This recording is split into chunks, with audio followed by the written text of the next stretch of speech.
In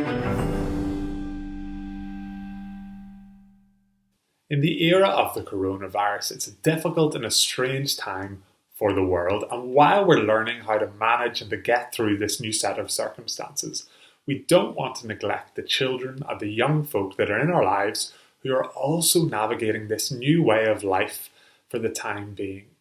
This is the first of two videos looking at how to help children and young people navigate this time. But this first one is looking at 7 things to think about for those of us with children in our lives. Firstly, manage what they know. A fine balance is called for here because obviously they're going to know that life isn't the same as it was a few months ago, but they don't need to know everything. For us as adults, the news that we listen to multiple times a day can be scary, each bulletin bringing the new number of confirmed cases and deaths that are added to the total. So maybe think about how much media is being played openly in the house. Children's minds maybe aren't able to process that big information in the same way. At the same time, we need to realize that life has completely changed for them, and so we can't hide everything that's happened from them. So be willing to answer questions. You'll know your child and what they're capable of hearing or understanding, so use your own judgment, but make sure that you are the gatekeeper of how much information they're exposed to. Secondly, help them express their feelings. Some children are better at this than others, stating what they feel. But help them verbalize what's going on inside of them. Maybe using a tool like emojis. Give them your phone and ask for them to show you how they're feeling with 3 emojis. What's important for us to realize is that children, like us, will be feeling negative emotions. They'll be feeling things like loss from change in friendships and the loss of contact with family members. Feeling frustration that they can't go out and do what they normally do. Feeling anxiety over things that are going on and fears that they might have. It's important that we give them space to express and to talk about these feelings because they're there. But if we try and keep them 100% positive 100% of the time in that headspace, then those feelings that they have will still be there under the surface, but maybe they'll also feel guilt for feeling them and not being able to express them. Thirdly, know that some children might find this time more difficult than others, and worries may linger or cycle around in their heads as questions form. Try and help them manage those worries, both by naming and acknowledging them, but also try to help them change the focus by creating distractions. Games and quizzes that engage and refocus their minds. Go on a walk and play a game of I Spy with my little eye, something beginning with T.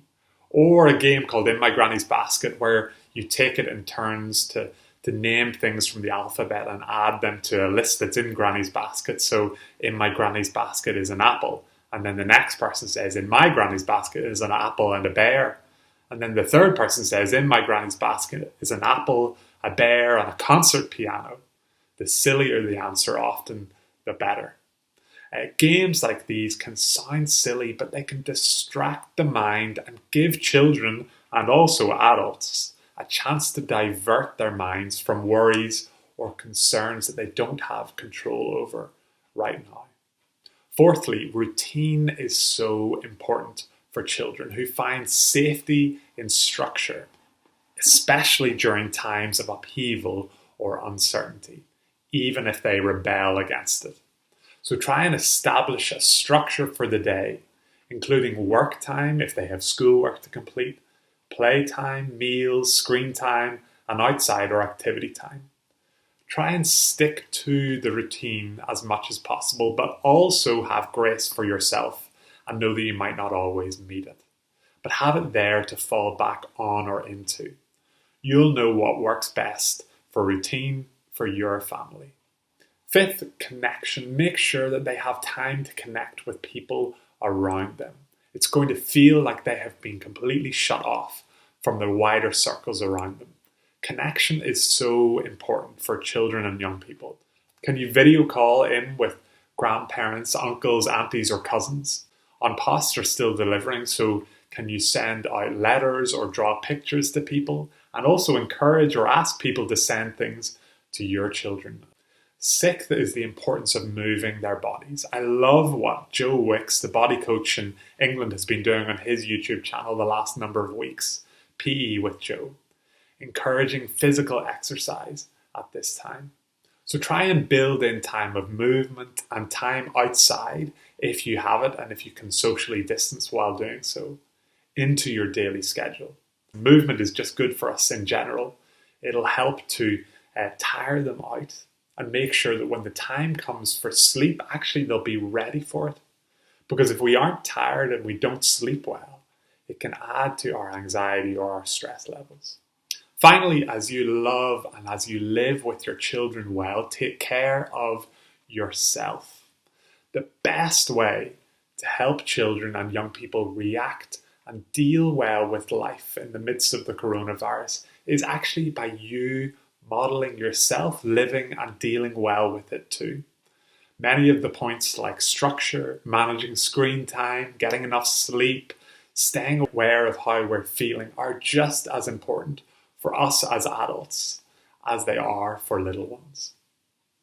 So stay well, stay safe, and take care of yourself and those you love at this time.